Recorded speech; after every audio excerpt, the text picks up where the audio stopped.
Irish lassi থেকে এসেছে লক্কি নাম। আইরিশ পুরাণে সিসিলিয়ান দেবতা নুয়াদার ডুইড ম্যাকটুইরেডের দ্বিতীয় যুদ্ধে তিনি আহত হয়ে আয়ারল্যান্ডের রোজকমন কাউন্টির নিকটবর্তী বয়েল শহরে লক্কিতে বিশ্রামের জন্য বসেন। তখন জায়গাটি ছিল ফুলে ভরা এক সমতল ভূমি।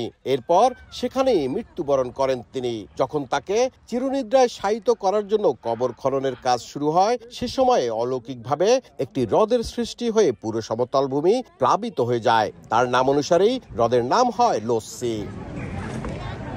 840 একর জুড়ে সৃষ্টি এই হ্রদ ক্যাসেল, ট্রিনিটি, বুলক, ড্রামম্যান্স আইল্যান্ড সহ 30টিরও বেশি বনভূমি রয়েছে। এর চারপাশে রয়েছে প্রায় 1000 বছর আগের রাজকীয় বাসস্থান, যেখানে এসে থাকতেন তৎকালীন ব্রিটিশ রাজা রানী, যেটিতে প্রবেশ করা হতো হ্রদের তলদেশ দিয়ে।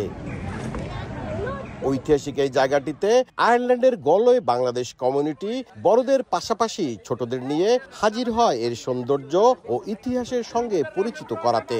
ঐতিহাসিক এমন স্থানে গিয়ে দারুণ খুশি আগত ও আয়োজকরা। এটা একটা সুন্দর জায়গা, এখানে আমরা নিয়ে আসছি সবাইকে। আগামী দিনে আমরা এরকম ঐতিহ্যবাহী এবং ঐতিহাসিক স্থাপনাগুলোতে আমরা আমাদের পরিবারদের নিয়ে বাংলাদেশ কমিউনিটির উদ্যোগে আমরা এভাবে শিক্ষা ভ্রমণ করবো ইনশাল্লাহ।